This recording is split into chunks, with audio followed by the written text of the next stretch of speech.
Expression. Bon, Rose, 5 minutes. C'est de là d'ailleurs que vient une expression, la nuit porte conseil. Oui. Ben oui. Parce que très souvent, quand vous avez un problème dans la journée, si vous vous endormez sur votre problème, eh bien, lorsque vous allez sortir de votre corps pour aller de l'autre côté, il y a de fortes raisons qu'on vous donne la réponse et au réveil, vous l'aurez. Hein, en vous disant, tiens, c'est marrant, hier soir, je pensais à ça, et puis ce matin, je me réveille, j'ai trouvé la solution. Simplement parce que pendant ce temps-là, vous allez voir de l'autre côté et vous avez la réponse. Très souvent, c'est pas à chaque fois, bien sûr. Bien, donc, première partie, conférence. Ensuite, pause nounours, comme tu dis, Chantal. Hein, et la deuxième partie, ce sera la médiumnité. Donc, comme je l'ai dit tout à l'heure, Chantal n'a pas besoin de photos de support pour la médiumnité, donc c'est pas la peine d'en mettre. Par contre, pour les deux autres conférences du mois d'octobre et de novembre, là, une photo sera nécessaire. Alors, la prochaine conférence, et je passe la parole à Chantal, c'est le dimanche 15 octobre, où là, le sujet de la conférence sera l'impact de nos vies précédentes, puisqu'on a tous eu des vies avant, hein, l'impact de nos vies précédentes sur nos vies actuelles. C'est-à-dire tout ce qu'on a pu faire avant en bien comme en mal, et qui font qu'aujourd'hui, nous sommes ce que nous sommes. Et au mois de... Bon, la deuxième partie, bien sûr, sera de la médiumnité, enfin je dis ça pour les nouvelles personnes, puisqu'à chaque fois, la deuxième partie, c'est la médiumnité. Et ensuite, donc le 19 novembre, où là, le 19 novembre, la conférence, ce sera un petit peu particulier, puisque là, ce sera... Toute la première partie sera consacrée à l'hypnose. Que ce soit l'hypnose thérapeutique, hein, que l'hypnose régressive. Alors c'est vrai que très souvent, quand on a un problème et que l'on procède à une régression, eh bien, il arrive qu'on trouve à ce moment-là, là aussi, la solution pour aller mieux.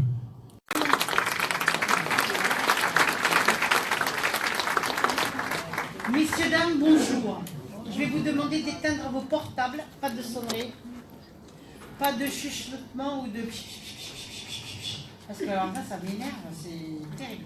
Après, dédoublement, ubiquité, out of body experience, dissociation, expérience extracorporelle, projection, tous ces termes pour désigner le même phénomène d'ordre mi-matériel et mi-superphysique, la dissociation, ce que l'on appelle des corps subtils, et sa permanence temporaire, plus ou moins manifeste, en dehors de notre enveloppe physique. On appelle ça plus communément le voyage astral ou alors le dédoublement. Quand le soir on va se coucher, on se dit toujours, par exemple, vous savez, le samedi soir, il y a souvent un Star Academy ou les chanteurs ou les machins, et il y en a d'autres qui n'ont rien et qui se disent, tiens, ce soir je me ferais bien un petit dédoublement pour voir où c'est que je pourrais aller, qu'est-ce que je pourrais voir et faire. On pouvait toujours faire ça, dire ça, et le faire, ça serait génial. Donc on appelle ça plus communément le voyage astral ou le dédoublement. Cette manifestation est souvent vécue par hasard. En effet, la majorité des personnes le font sans le savoir, chaque nuit en s'endormant, et beaucoup quittent leur corps physique inconsciemment et voyagent durant la nuit dans des endroits alors très éloignés. On peut être en France, on peut être chez le voisin, on peut être dans la famille, mais on peut voyager et c'est le voyage pas cher. C'est super. Donc, on peut aller dans des endroits qui sont très éloignés et la majeure partie des gens sont inconscients de ce naturel processus et se réveillent en pensant qu'ils ont juste rêvé ou fait alors un cauchemar, qui est le contraire du rêve. Ne vous êtes jamais, vous, arrivé de vous réveiller un jour en sursaut car vous avez l'impression de tomber dans un trou noir et vous vous êtes couché, au bout de dès l'endormissement, vous avez la sensation de tomber dans un trou et vous vous raccrochez à votre matelas ou si vous êtes dans un canapé au bord en disant c'est pas possible, je suis tombée. Tout d'un coup comme ça, clac, d'un coup. Ça fait très très mal au cœur, d'autres personnes peuvent avoir très très mal à la tête. c'est l'âme qui rentre directement dans le corps physique. Et c'est ça qui fait cette secousse, un peu comme un tremblement de terre.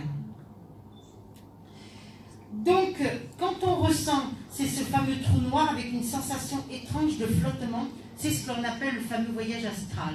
Et beaucoup de personnes commencent à se rendre compte qu'ils sont en ubiquité ou en dédoublement, justement par rapport à ce genre de manifestation. Le voyage astral ou la sortie consciente hors du corps se produira dans différentes conditions. Premièrement, accident de la route avec un choc violent,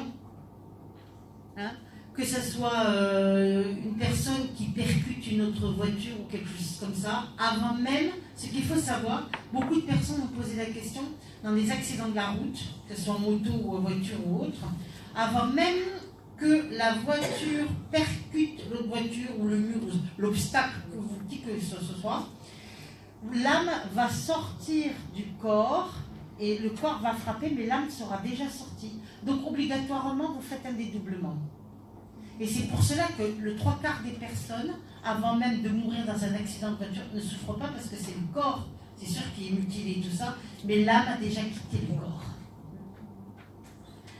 L'absorption de substances particulières comme les drogues, que ce soit l'alcool, que ce soit les drogues. Vous savez, vous avez tous entendu parler des rêves partis, on est d'accord? Tous ces jeunes qui allaient avec de la musique, boum boum boum, boum boum boum, New Age et tout ce qui s'ensuit, et qui absorbent des drogues ou qui font avec de la musique et qui tombent en transe. Un peu, ça me fait penser aux derviches tourneurs, qui tombent en transe et pour essayer de voir des choses ou pas forcément des éléphants roses ou autres, mais essayer de sortir de leur corps et de voir pas mal de choses. Que ce soit donc par les drogues ou par rapport à l'alcool aussi. Souvent, quand on est dans un état second, on peut être susceptible de sortir et laisser son corps. Le fameux, en 3e position, arrêt cardiaque avec la mort clinique temporaire. Et vous avez tous entendu parler de la fameuse NDE. Donc, quand on vit une NDE et qu'on a eu ce qu'on appelle ce fameux arrêt cardiaque avec cette mort clinique temporaire, automatiquement, l'âme sort du corps et va voir un petit peu qu'est-ce qui se passe et tout ça. C'est pour cela que quand on va dans des centres hospitaliers, si vous allez rendre visite à quelqu'un qui est dans le, comment on appelle ça, dans le coma, faites très attention à tout ce que vous allez dire. Parce que la personne va voir, va non seulement entendre, et va percevoir les choses. Si la personne se réveille, vous allez avoir de drôles de surprises. Alors, aussi, en 4e position, la sortie hors du corps avec des techniques d'hypnose. Vous savez que l'hypnose, c'est une révolution. D'ailleurs, il va y avoir une conférence à ce sujet-là. Et je vous invite à venir écouter parce que c'est vraiment très... On soigne beaucoup ce qu'on appelle les chocs émotionnels, on endort. Et les premiers, ce sont en Chine, à l'Institut de Pékin, en Chine. Il y a certains hôpitaux, avant même d'opérer, on vous met sous hypnose, pas d'anesthésie générale, et on opère. Et une fois que l'opération est réglée, on vous réveille. C'est quand même extraordinaire. Et ça existe. Donc l'hypnose, elle est révolutionnaire. Et aujourd'hui, je pense à mon papa qui pratiquait l'hypnose et qui était très très fort parce que mon père, il avait des beaux yeux bleus, pas comme moi, hein. Mais quand il regardait des belles femmes, quoi, il avait un pouvoir sur elles, pof, il les endormissait. Terrible. Alors je disais, t'es un gros malin, toi. Hein, vous voyez, c'était une clé. Donc quand on connaît qu'on a certains dons ou autres, attention. 5e, la fameuse évanouissement. Qui ne s'est jamais évanoui dans sa vie?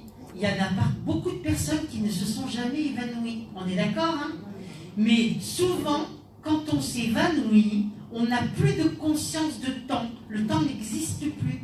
On ne sait pas si vous n'avez pas quelqu'un à côté de vous pour vous dire le temps que vous êtes évanoui, vous n'avez aucune notion de temps. Ça peut être 5 minutes, 10 minutes, 15 minutes. Et là, on peut percevoir, on peut avoir plein de choses qui se passent. Donc, si vous avez une personne qui est là, de dire ouais, tu t'es évanoui, ça a duré 10 minutes, 15 minutes ou plus, ou quelque chose comme ça, et on va ramener ce qu'on appelle des informations, puisque dans le fameux évanouissement, on sort de son corps et on va chercher sur d'autres sphères. Donc, l'évanouissement. 6e, le coma, j'en ai parlé tout à l'heure, où on peut aller visiter, on peut traverser, on peut aller dans la chambre d'à côté, on peut aller dans le couloir à côté, on peut aller chez les voisins, on peut aller dans la famille.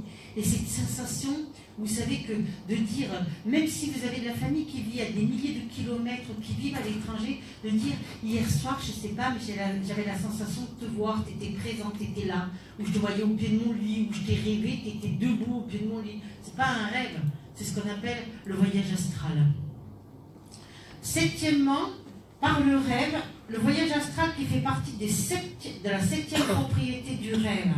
Et huitièmement, la dernière, qui est le dédoublement, mais alors pour le bon et le vrai, qui est par rapport à lors du décès. Automatiquement, quand tous, parce que tous, il n'y a pas d'âge pour mourir, on est bien d'accord, on partira de l'autre côté, automatiquement, là, on se dédouble, puisque le cordon d'argent qu'il y a là, vous voyez, ça se sectionne, l'âme va sortir soit par la bouche, soit par les pieds. Il y en a certains, ça peut sortir sur le côté, comme les crabes, ça sort, ça rentre. Ça sort, ça rentre. Et ça sort après. Le cordon d'argent se sectionne et c'est la vie après la vie. Premier plan, deuxième plan, troisième plan, quatrième plan. Hein, et ça monte, ça monte. Donc nous avons tous, plus ou moins, une fois pratiqué ce fameux voyage astral. J'avais un monsieur qui était architecte de métier, qui croyait en rien du tout, athée de chez athée, et qui un jour a débarqué chez moi pour venir me voir. Et me dire, Madame Lafont, je viens vous voir parce que moi j'ai un souci. Qu'est-ce qui m'arrive encore, monsieur, s'assoit. Il me dit, moi voilà, je suis architecte de métier, je dessine avec mon ordinateur, je fais plein de choses et tout ça. Et il me dit souvent, quand j'arrive le matin pour embaucher dans mon bureau, il me dit, quand je vais pour travailler sur le sujet que j'avais travaillé la veille, ben, le travail est déjà fait. Alors il disait qu'il y avait un souci parce qu'il ne comprenait pas, parce que au début, il pensait que c'était quelqu'un qui venait, qui travaillait sur son ordinateur, qui faisait des choses et tout ça. Alors il accusait une personne, 2 personnes, 3 personnes, mais ce n'était pas ces personnes. En fait, toutes les nuits, il s'endormait, il se dédoublait, et il allait terminer le travail inachevé de sa journée. Mais alors, comme je lui dis, vous n'avez pas de salaire, parce que c'est le travail le jour et la nuit. Faites attention, ça coûte cher cette histoire. Et alors, il avait tout le temps, le matin, il me disait que la sensation, je lui expliquais, d'être très, très, très fatigué, d'avoir fait des milliers de kilomètres, et fatigué. Mais j'ai dit, c'est normal, comme vous travaillez tout le temps. Et c'est vrai que pour lui, c'était sa passion, l'architecture. Et donc, il n'a pas compris. Et à partir du moment où je lui ai donné des choses à faire, il s'est rendu compte qu'effectivement, il se dédoublait et qu'il allait dans son bureau. Extraordinaire. La sortie hors du corps nous permet d'expérimenter l'univers multidimensionnel de notre conscience. Elle n'implique pas forcément des dons extraordinaires puisque c'est quelque chose de naturel. Sans doute faut-il croire que nous ne sommes pas que notre corps physique. Ben oui, je dirais le corps physique, c'est la carrosserie. Après, il faut aller regarder le moteur. Sortir hors de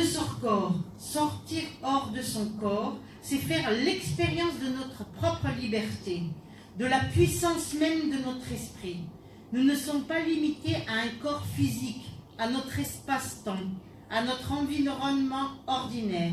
Il n'y a pas de barrière entre nous et la vie. Lors du voyage astral, les déplacements sont beaucoup plus rapides et peuvent être à la vitesse même de la pensée. Vous imaginez? La vitesse même de la pensée.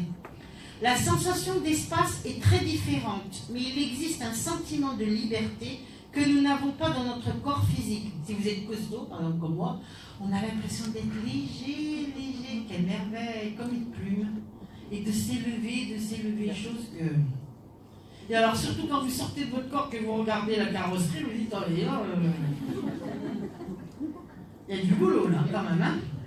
Et que vous vous sentez ultra légère, mais mon Dieu que c'est merveilleux. D'accord? Donc cette sensation d'avoir on n'a plus cette sensation du corps physique. On s'embête plus avec ce fameux corps, avec cette carrosserie. Et le plus important, alors c'est le moteur, c'est l'essence même. À la fin du voyage astral, ou si notre corps physique est sollicité par des stimuli extérieurs, visuels et auditifs, tout est amplifié. Alors le corps astral est rappelé automatiquement et revient prendre sa place initiale dans le corps physique. Les voyages astraux que vous faites la nuit pendant votre sommeil, pendant que votre corps se régénère et se repose, sont très importants. Lors de ces fameuses sorties, vous êtes très grandement enseigné, mais cet enseignement ne vous est souvent que restitué qu'au fur et à mesure que vous en aurez le plus besoin. Les solutions s'imposent à vous, comme on disait tout à l'heure, la nuit porte conseil. Tout simplement, sans contrariété, sans contrainte, sans quoi que ce soit, le plus naturellement possible. Devant telle ou telle situation, tout vous paraît alors tout simple. Vous avez l'impression de savoir, d'avoir la réponse en vous ou de la trouver instantanément. Ponctuellement, cela peut être une aide de vos guides, de vos défunts, de votre ange gardien, peu importe. Mais souvent, cela correspond à un enseignement que vous avez reçu dans votre propre sommeil. Pendant votre sommeil, vous accomplissez des tâches extraordinaires. Vous œuvrez considérablement sur d'autres plans. Vous pouvez travailler avec la conscience d'autres plans, c'est-à-dire vous projeter sur d'autres plans pour apporter une aide ou pour vous sortir d'un problème alors personnel. Vous pouvez aider des personnes très éloignées en vous projetant en conscience vers elles. Sur celui qui n'a pas encore ouvert sa conscience ou au niveau spirituel et qui les fait sans les provoquer. Cela peut alors lui apporter une grande ouverture d'esprit et lui faire comprendre que la vie n'est pas celle qu'il perçoit. Lors du voyage astral, nous sommes tous reliés par ce fameux cordon d'argent, mais soyez toujours très vigilants. La fréquentation des mondes de l'invisible n'est pas aussi facile que vous le supposez. Elle peut être extrêmement déséquilibrante, perturbante, comme très positive et reconstructive. Celui qui n'a aucune conscience du danger de fréquenter des plans de la 4e dimension ou des mondes sans être protégé, risque de déboires et de déséquilibres. Vous risquez d'être projeté sur des plans qui ne sont pas forcément favorables et vivre certaines énergies ou certaines cohabitations qui ensuite vont vous perturber énormément et dont vous aurez parfois du mal à vous débarrasser. Mais également, lors de l'éloignement entre le corps physique et l'esprit, ce corps physique sera vide et pourra être un réceptacle pour un esprit plus ou moins bon à la recherche d'un hôte bienveillant, un moteur qui cherche une carrosserie. Il peut arriver parfois que notre corps physique garde des traces de notre voyage, des hématomes, des courbatures et une grosse fatigue. Moi, j'ai connu beaucoup de personnes qui se réveillaient tous les matins avec des bleus dans les jambes. D'autres personnes qui se levaient, qui étaient fatiguées, alors qu'ils venaient de dormir à 8 heures ou 10 heures toute la nuit. C'était pas possible. Et avec cette sensation d'avoir les jambes lourdes, qui tirent et fatiguées. Vous venez de vous lever, vous devez être en pleine forme et être déjà fatigué dès votre réveil. C'est pas normal. Donc ça, ce sont des signes. D'accord ? Nous avons aussi ce qu'on appelle une grosse fatigue. Les dangers sont donc bien nombreux, physiques, physiologiques, mentaux et vitaux. Les personnes cardiaques, dépressives, pendant la période des cycles pour les femmes, des périodes d'anxiété, de préoccupation ou de maladie ne doivent pas pratiquer ce genre de choses. En disant, tiens, ce soir c'est le week-end, ce soir on me fait un petit voyage astral, mais je vais me prendre un petit antidépresseur avant, et puis un petit... Non, alors ça, surtout pas. Si vous êtes fragile de la tête et tout ça, je vous déconseille. Moi, je recommande la prudence quand même, parce que c'est quand même important. D'accord ? Donc, faites très attention.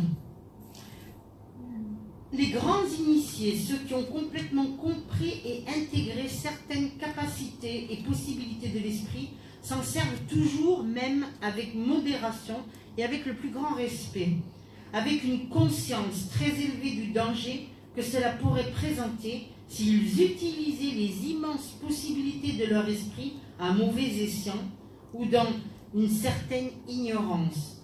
Comment alors pratiquer le voyage astral en toute sécurité? Premièrement, qu'est-ce qu'on va voir? On va commencer par l'environnement. L'humidité, le bruit, la lumière, l'électricité atmosphérique, le froid sont des ennemis naturels des corps subtils. Choisissez donc un environnement confortable qui soit, si possible, chargé d'énergie positive et bénéfique. Car l'énergie charge tous les chakras et vitalise tous les corps subtils. Et pas de téléphone portable ou d'ordinateur dans la salle où vous le pratiquez. Deuxièmement, l'habillement. À l'encontre de ce que dit le proverbe, l'habit ne fait pas le moine, eh bien si. Cela est le cas et ceci, dans le dédoublement, c'est très important. Choisissez plutôt des textures naturelles, du coton, du lin, de la laine, pour certaines dames, de la soie. Soie naturelle. D'accord?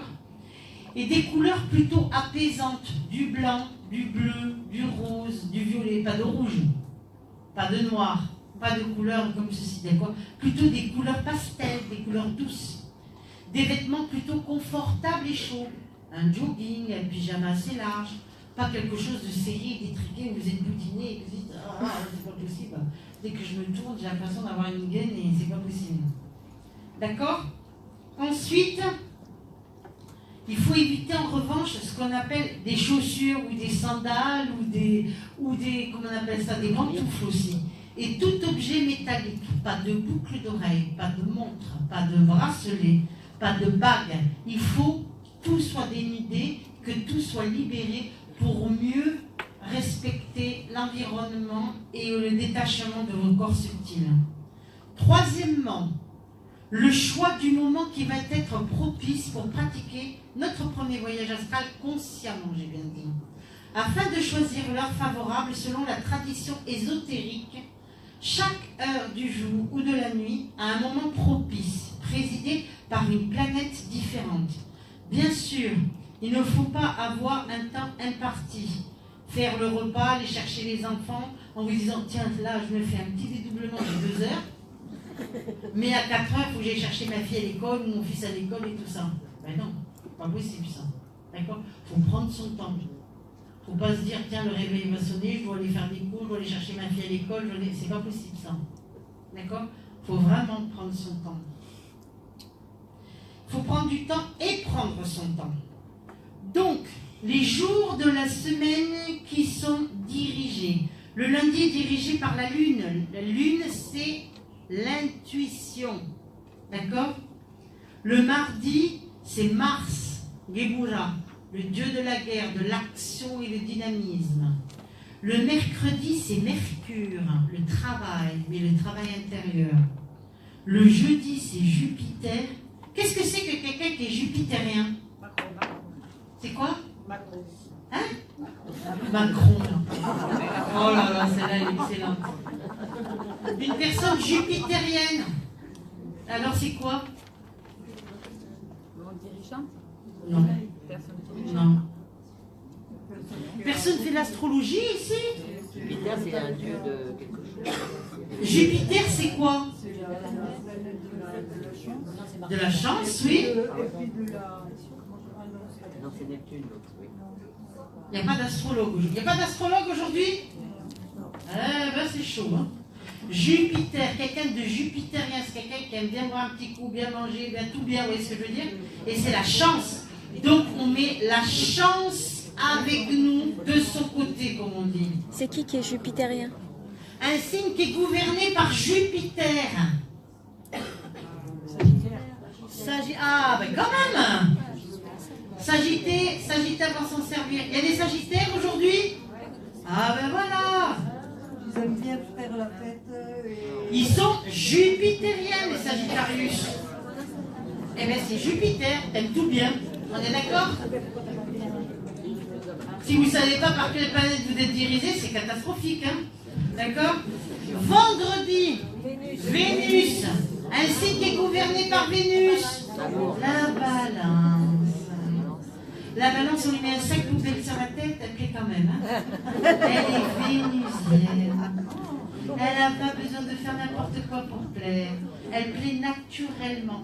La balance est le signe le mieux aspecté par Vénus. Et le taureau. Le taureau Ouais. aussi.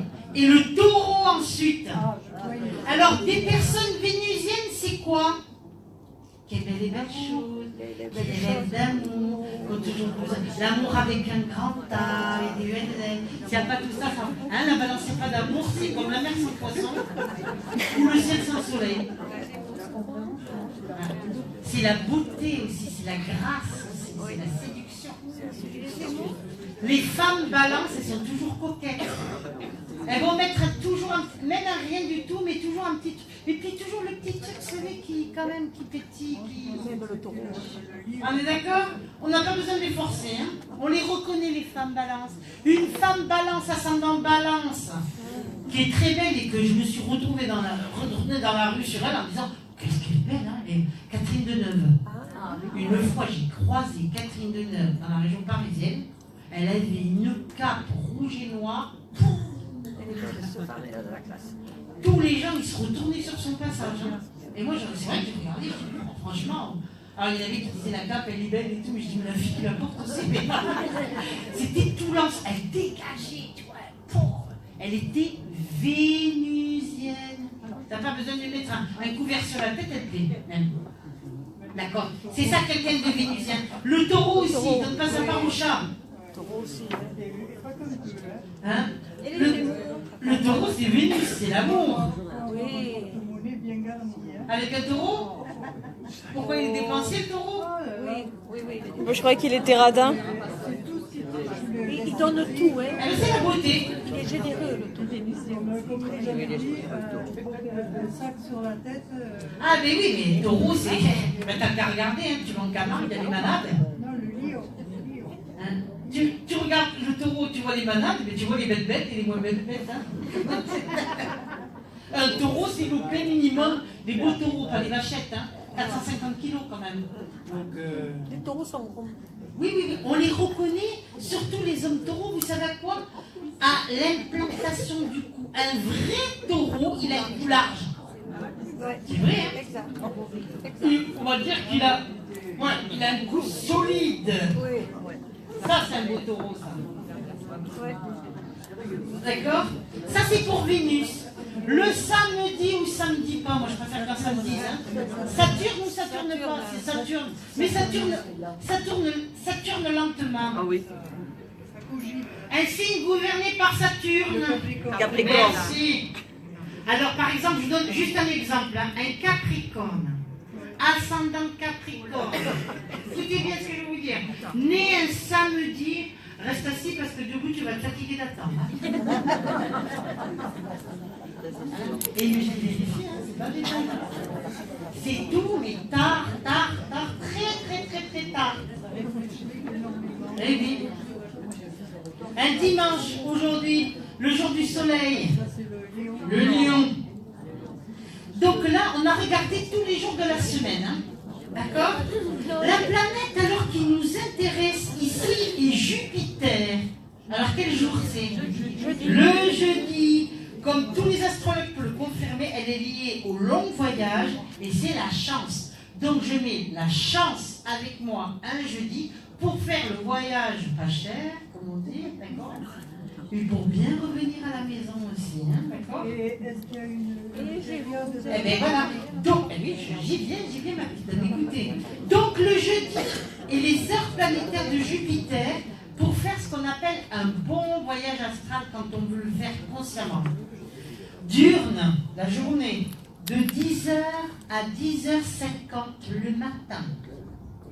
Il faut être disponible, il ne faut pas bosser. Hein. Et l'après-midi, de 15h50 à 16h40. Il ne faut pas dépasser ces horaires-là. Et nocturne, pour le jeudi soir, quand on a fini, à 23h20, donc là je présume que vous ne travaillez pas, à 0h30. Pardon? Heure du soleil, parce qu'on est là-bas. Non, heure du soleil.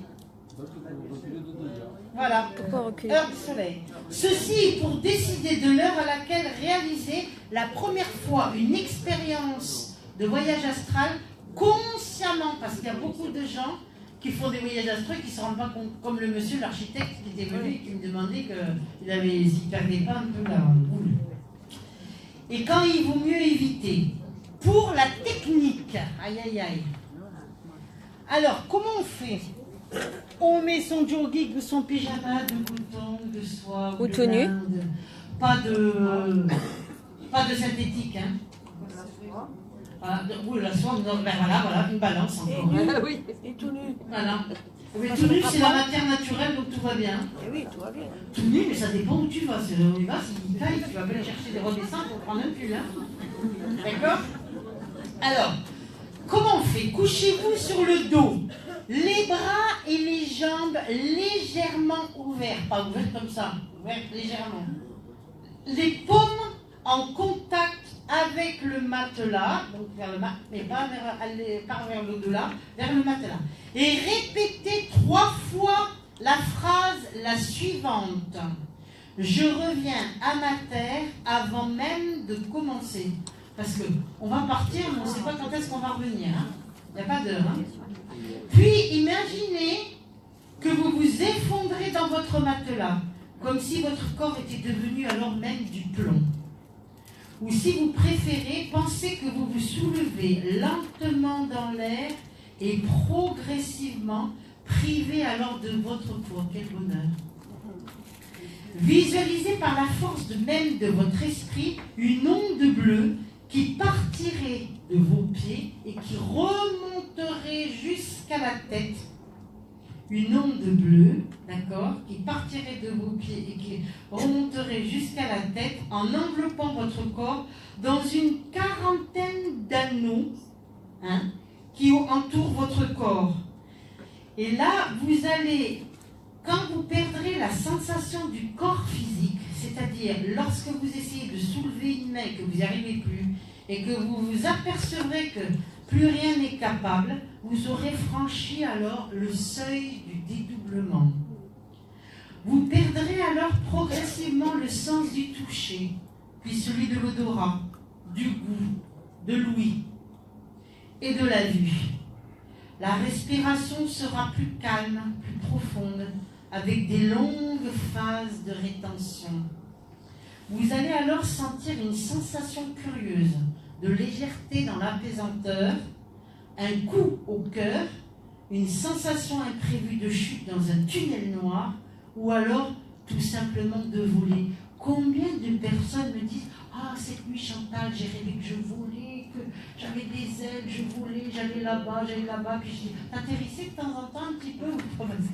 Oui, j'atterrissais, je mettais les 2 pieds sur table, je courais, puis hop, je revartais, je revolais, et tout ça. Ça, c'est ce qu'on appelle le voyage astral. C'est plus un rêve, c'est une décorporation. Cette sensation de voler et d'être vraiment ultra léger dans la pesanteur. Alors, ayant rejoint le corps astral, vous sortez de votre corps physique par les pieds ou bien en vous appuyant sur eux comme si vous vouliez plonger dans un matelas ou sortir tout simplement par la tête. Alors, il y a beaucoup de personnes, des fois, quand ils vivent ce genre d'expérience, ils ont peur.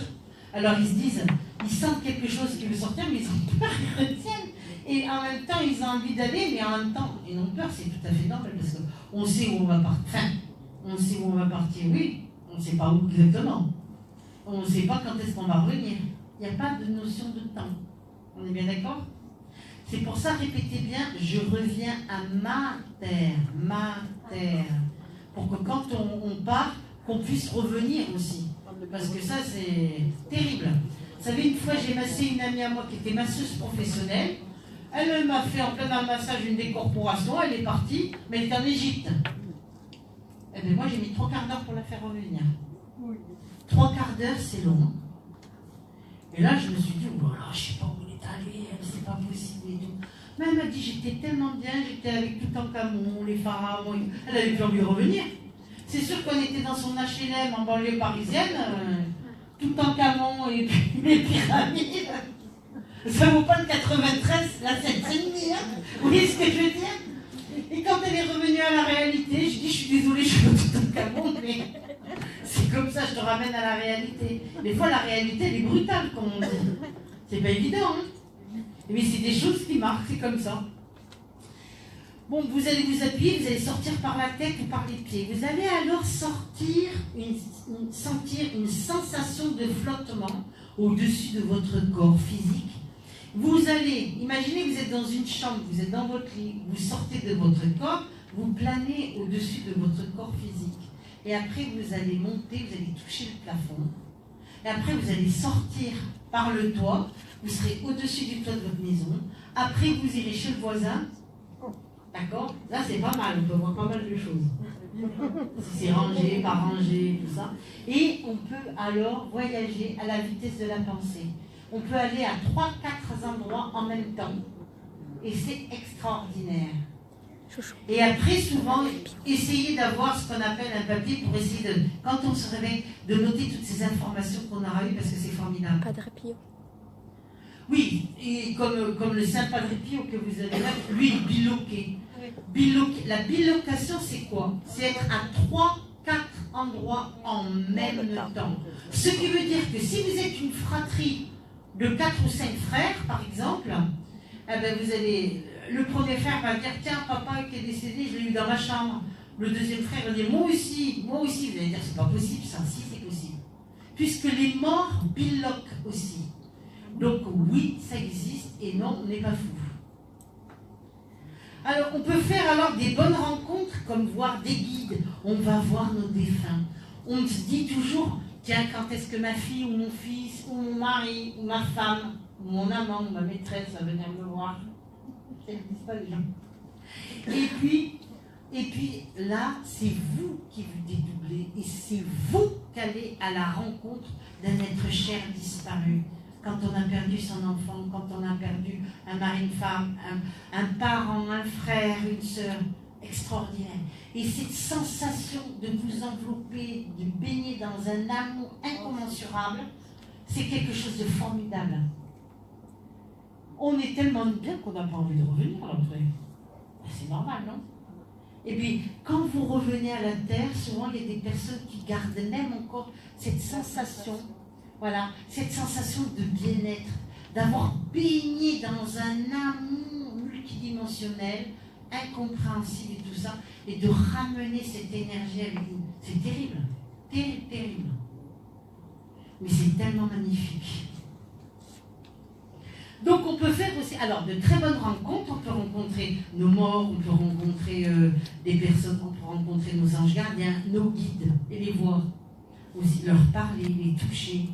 Ils vous montrent des choses, des fois on ne comprend pas toujours, après on comprend avec la technique, on comprend avec des années parfois. D'accord? On peut faire donc des bonnes comme des mauvaises rencontres. Alors là, par contre, les mauvaises rencontres, on peut envelopper des ombres, des enveloppes vides, des succubes, des choses comme ça. Là, c'est pas terrible. Moi, je me rappelle avoir connu une dame qui était comptable. Et cette dame comptable, ben, elle, la nuit, elle se dédoublait, mais dis donc, elle allait pas où? Elle allait sous des voies souterraines, elle. Et quand elle allait sous des voies souterraines, elle voyait des choses qui n'étaient pas beaux à voir. Et alors, si bien que tous les soirs, elle ne voulait pas aller se coucher, parce que... Alors elle traînait, 1h du matin, 2h du matin, 3h, jusqu'à ne plus être assommée, abrutie par le travail et la fatigue, pour pouvoir se coucher et dormir, pour éviter de voir ce qu'elle voyait presque toutes les nuits. Ben, j'ai dit, il y a un sacré boulot à faire. Hein. Le voyage astral ne signifie pas seulement un déplacement des corps éthériques, mais de n'importe quel corps subtil. Vous avez ce qu'on appelle le corps éthérique. Vous voyez ici, vous avez vu les belles lumières, les belles couleurs. Le corps éthérique, il est où? À droite en bas. À droite en bas. Vous avez le corps astral, qui est le monde des émotions et du sentiment. Alors, des émotions, du sentiment, cette sensation d'amour, cette sensation de bien-être. D'accord? Après, le corps mental, qui est la pensée même et l'esprit. Ce qu'on va ramener au niveau de nos pensées. Si on a eu de la colère, si on a eu de l'amour, si on a eu du bien-être, et toutes ces choses-là. Et l'esprit. Le corps causal, le corps bouddhique ou christique et le corps divin. Tous ces corps qui sont là et qui font partie du plan physique, du plan psychique et du plan spirituel. Vous voyez, c'est comme des poupées russes. Tous ces corps s'emboîtent les uns aux autres, mais ne se ressemblent pas. Le corps physique est destiné aux fonctions physiologiques. Le corps éthérique, l'éther, c'est la reproduction exacte dépourvue de conscience du corps physique, dépendant fortement de celui-ci et vivant alors sur le même plan après la mort du corps physique. Il peut survivre pendant quelques jours au maximum. C'est pour ça qu'on dit toujours qu'il faut mieux attendre les fameux 3 jours et 3 nuits, puisque ce corps éthérique vit encore pendant à peu près plus de 72 heures. Le corps éthérique est destiné à l'absorption de l'énergie subtile qui circule partout dans l'univers. C'est ce qu'on appelle le fameux prana, et au maintien même de notre santé. Avant même que le corps physique soit malade, c'est le corps éthérique qui est attaché. Quand vous avez un guérisseur comme Serge qui soigne quelqu'un, il ne soigne pas forcément au niveau du corps, il soigne l'éther, il va travailler sur toutes les couches qu'il y aura pour arriver à guérir ce corps physique.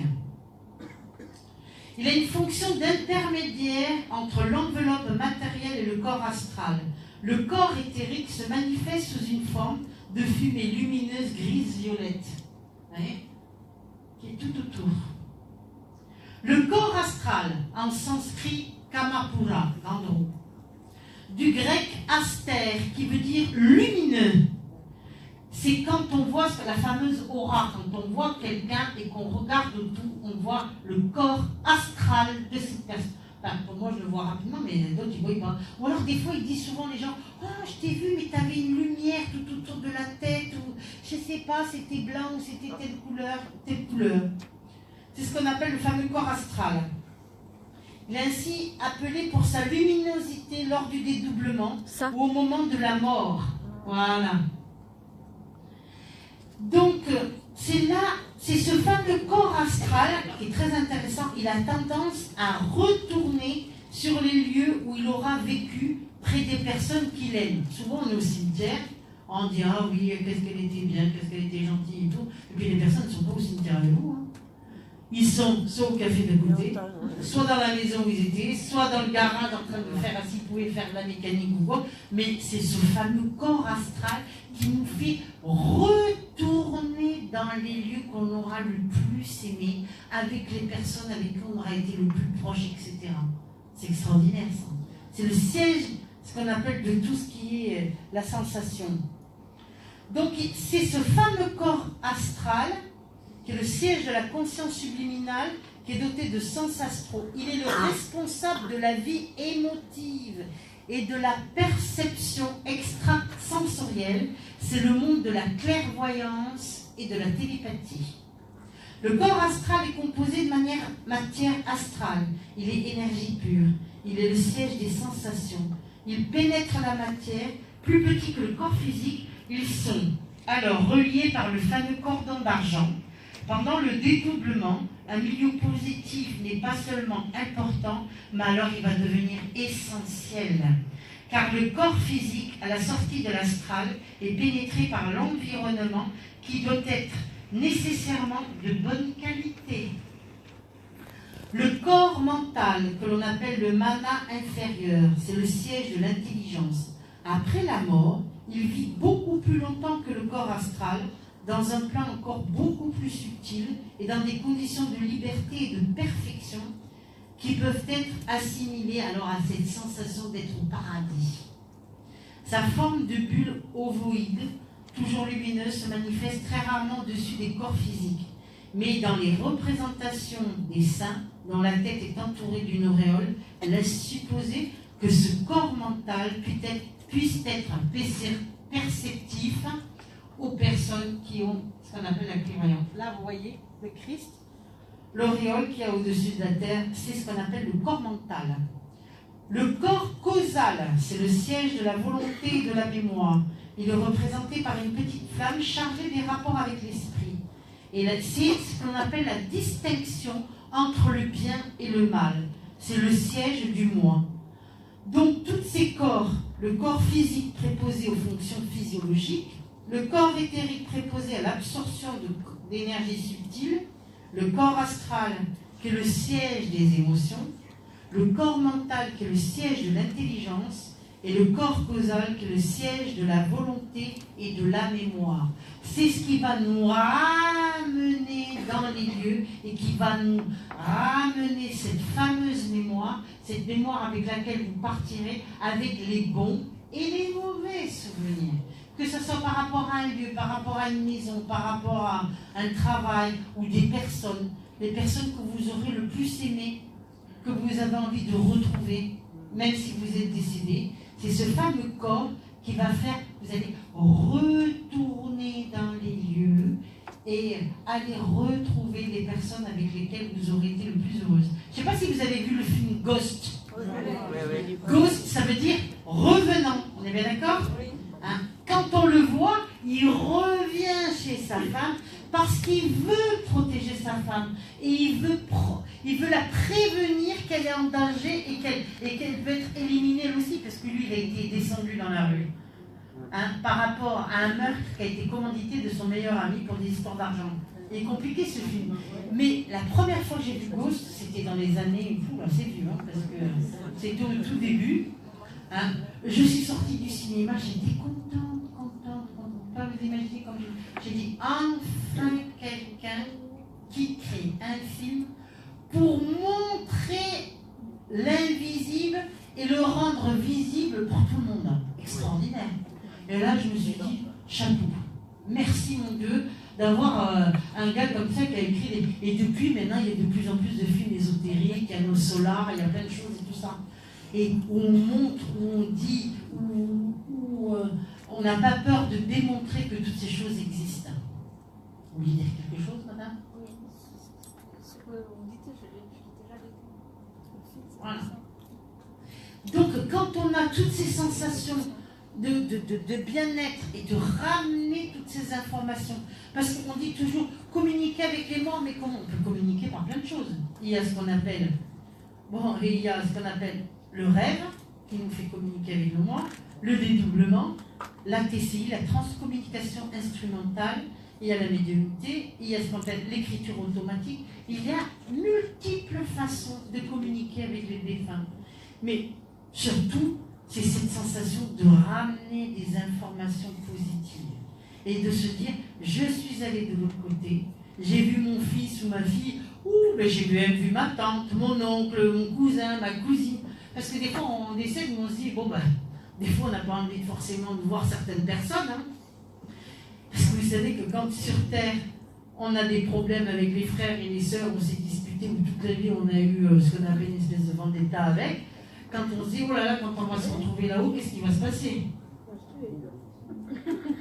Se tuer, je pense plus, parce que c'est déjà mort. Donc, et quand vous voyez que même de l'autre côté, ça peut continuer et tout ça, et qu'il y a des gens qui ont toujours de la nomosité, de la méchanceté et tout ça, c'est terrible. Donc il vaut mieux, comme on dit, voyager léger. Pas avec des vieilles casseroles ou des vieilles valises remplies de tous les mauvais souvenirs ou les mauvaises rancœurs et tout ça. De partir avec un cœur léger et pas un cœur lourd. À vous de comprendre. D'essayer, comme disait Sainte Thérèse de l'Enfant Jésus, je veux amasser mon ciel sur la terre à faire le bien. Pourquoi elle a dit cette phrase, Sainte Thérèse, la petite Thérèse de l'Enfant Jésus? Parce qu'elle travaillait déjà à sa propre mort. Puisqu'elle savait, elle ressentait, et elle a accepté de partir par l'amour du Christ. Vous voyez, quand il y a des gens, des saints, on est loin des saints, madame, hein, des saintes. On est d'accord? D'accepter de travailler pour se libérer ici, d'abord, sur cette terre, pour partir légère. Alors, est-ce qu'il y a des personnes qui ont fait ce qu'on appelle des dédoublements? Est-ce qu'ils s'en souviennent? Alors, qu'est-ce qu'ils ont ramené comme information avec eux? C'est vieux. Peu importe le temps. Est-ce que vous en faites beaucoup, pas beaucoup? Est-ce que vous en avez fait une fois, ça s'est arrêté, plusieurs fois et... Moi, je l'ai fait plusieurs fois, mais j'ai l'impression de ne plus faire. Ah, c'est que vous avez changé. C'est pas que c'est normal, c'est que vous avez changé de plan. Peut-être que maintenant, vous devez passer à autre chose. D'autres personnes? Oui.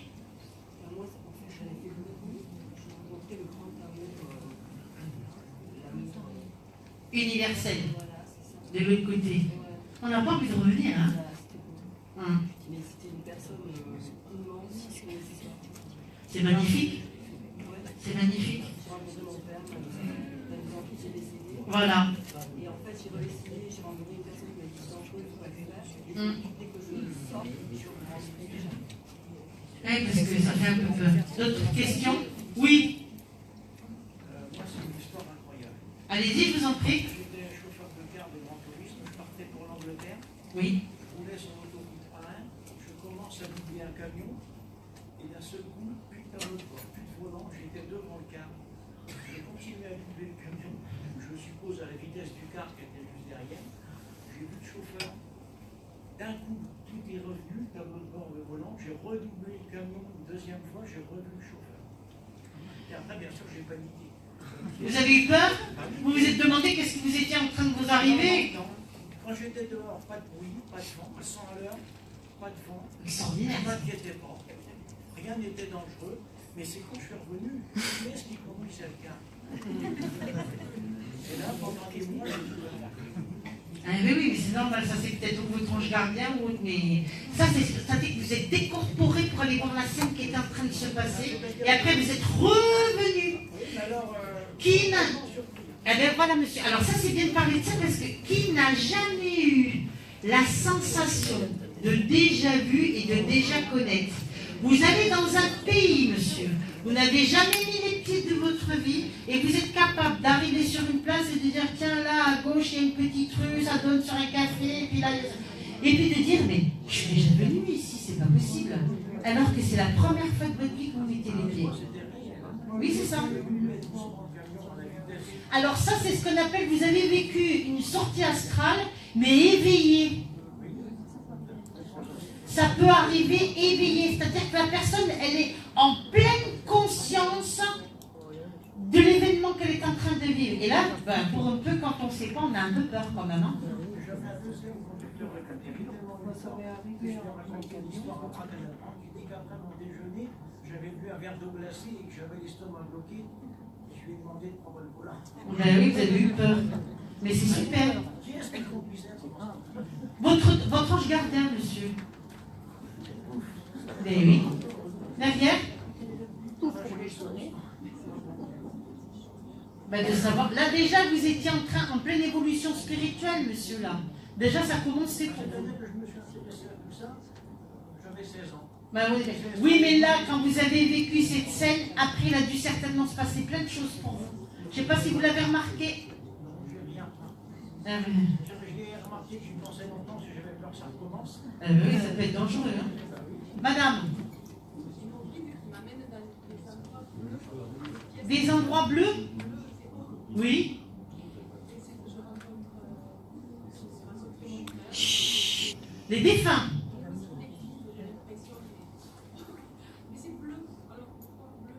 Parce que c'est le bien-être, c'est relié peut-être avec la Vierge. Hein.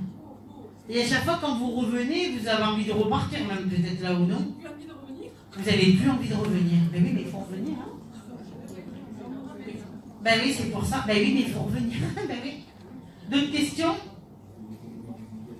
Est-ce qu'il y a des personnes qui ont déjà pratiqué ce qu'on appelle le voyage astral, mais sans s'en rendre compte ou sans savoir réellement ce que c'était, un peu comme le monsieur, le chauffeur de bus? Oui. Alors? J'étais malade et je me voyais dans le coin du plafond de ma chambre. Oui. Et c'était presque moite. Oui, vous aviez laissé votre corps là et vous étiez... Oui, je me voyais tout, je voyais toute la scène. Toute la scène. Oui, et une amie à moi qui arrivait, le docteur, les pompiers. Et après, vous êtes revenu d'un coup? Là, un grand coup. Ça secoue, hein? Ça secoue drôlement, mais ça m'est arrivé souvent. C'est ce qu'on appelle une décorporation. Ça m'arrive souvent. Une dernière et après on fait une pause. Oui? Vous pouvez vous lever s'il vous plaît, merci. Oui?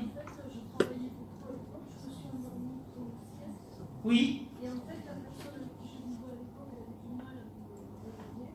Et en fait, je me suis vue, lui, accroupi, dans son volet. Et je suis rentrée dans mon corps pour retrouver ma... Oui, c'est ça. C'est normal par là. Et ça a été brusque, donc, quand vous êtes rentré par votre tête? Je sentis les tout. Voilà, c'est brusque, c'est jamais doux. Vous n'avez pas remarqué ça? Alors, oui, j'ai senti comme une chaleur et un poil, oui, une couleur, mais sans être... Oui, en principe, c'est brusque. Une dernière et après on fait la pause. Monsieur? Moi, il est arrivé, j'étais plus jeune. Je me regardais dormir et il me semblait que tout ce que je faisais, ça durait une journée. Il n'y avait pas de temps. Ah, il n'y avait pas de temps et tout. Et ça me l'a fait pendant des années et d'un seul coup, ça s'est arrêté. D'accord. Encore une et puis après... Ah, mais c'est bien parce que c'est des expériences qui sont différentes.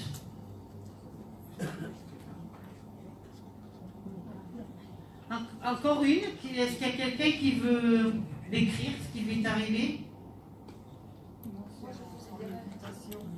Non, mais... Ah, monsieur. Après le décès de ma femme, 3 jours après, j'ai été projeté dans un endroit grand comme l'univers. Oui. Et il n'y avait que des personnes étrangères, mais disons, comme si c'était le pays des morts. Oui. Et j'ai vu arriver ma femme en dansant, elle dansait dans des voiles Oui. blanches. C'est beau. Et donc ça m'a rassuré parce qu'elle était morte en souffrant. Et donc ça... C'est magnifique. Qu'est-ce qui se passe quand on voit des étrangers comme ça? En fait, vous êtes allé dans le monde des morts, vous l'avez dit, et vous avez vu tous ces défunts autour de vous. Autour Donc ça d'elle. devait être au départ pas rassurant, mais après, quand vous avez vu votre femme qui vous a apparu avec toute cette lumière, en dansant, elle était debout, votre femme, elle n'était pas assise, elle n'était pas couchée. Elle venait vous dire qu'elle était bien, et qu'elle était enfin dans la lumière. Magnifique ça. C'est un beau message ça. Dommage que ça ne se renouvelle pas souvent. Ah ben oui. Ben oui, c'est dommage que ça ne se renouvelle pas. Rose? Moi, c'était en méditation. Oui. Une sortie astrale? Ouais. Et alors? Et, je me suis retrouvée dans un lieu, et puis après je suis partie dans cette abbaye et j'ai tout retenu ce que j'avais Ah ben alors ça, méditation. et c'est cette sensation d'avoir déjà vu, déjà connaître, ça veut dire que votre corps astral est déjà allé dans le lieu et vous a ramené les informations. Alors quand vous y allez avec votre corps physique, vous dites, mais je connais ici, bien sûr, là il y a ça, là il y a ça, il y a cette sensation de reconnaître. Ça a étonné tout le monde autour de... Parce qu'on y avait été en groupe, comme ça, pour Oui. un séminaire. Et puis tout le monde était étonné parce que je disais, il y a ça et ça. Ben voilà. Et ça a servi à ça, je savais. Mais la seule chose qu'il y avait, c'est que je n'ai pas su analyser si j'étais l'adulte ou si j'étais l'enfant. C'est-à-dire, vous vous voyez comment voyais, actuellement je ou voyais, non, en 1900, dans les époques-là, j'ai vu un enfant et une adulte qui se tenaient par la main, parce que c'était comme une maison de vous savez, les gosses qui étaient un peu difficiles chez les... De rééducation et tout ça, c'est ça? Chez les curés, comme ça. Comme maison de correction. Voilà. Et la femme est venue chercher l'enfant, mais je ne savais pas si j'étais l'enfant. Moi, je pense que vous étiez l'enfant. Et la seule chose qu'il y a, c'est qu'après, je suis revenue mais sec, comme ça, en pleurs, parce qu'il y avait un manque total d'amour entre ces deux... Je pense que madame, vous vous êtes dédoublée, que vous êtes allée voir votre petit enfant intérieur. Des choses qui vous ramènent en souffrance de votre enfance. C'est terrible. Hein? Ben oui, c'est terrible. Parce que ça peut être heureux comme malheureux et ça réveille des choses en vous qui parlent. L'idéal, c'est de le noter. Parce qu'après, avec... Oui, mais il y a des gens, ils ne se souviennent pas. Si on peut, vaut mieux le noter, c'est mieux. Ça vient pas de la réincarnation aussi? Non. Voir les choses qu'on a vécues? Oui, non. Oui, non. Là, elle s'est dédoublée. Ça n'a rien à voir avec la réincarnation. On peut remonter les mémoires akashiques et remonter les mémoires intérieures et retrouver ce qu'on appelle aussi des vies antérieures, ou comment on a été, si on était un homme, une femme, les années, l'époque et toutes ces sensations. Alors l'idéal, c'est que quand c'est par rapport à la réincarnation, que vous voyez plein de choses, c'est de, comment dirais-je, de vérifier après pour voir si toutes les informations que vous avez eues étaient véridiques ou pas. Et quand on vérifie et qu'on trouve les lieux avec les noms, les dates, les machins, là c'est bouleversant. Mais c'était vérifié puisque voilà. Il y a eu 2 personnes qui étaient comme vous, médiums, qui m'ont dit c'était bien toi. Oui, Je pense que c'est vous quand vous étiez une petite fille. Voilà. On va faire une petite pause pour les nounours. Pause nounours. Merci à vous.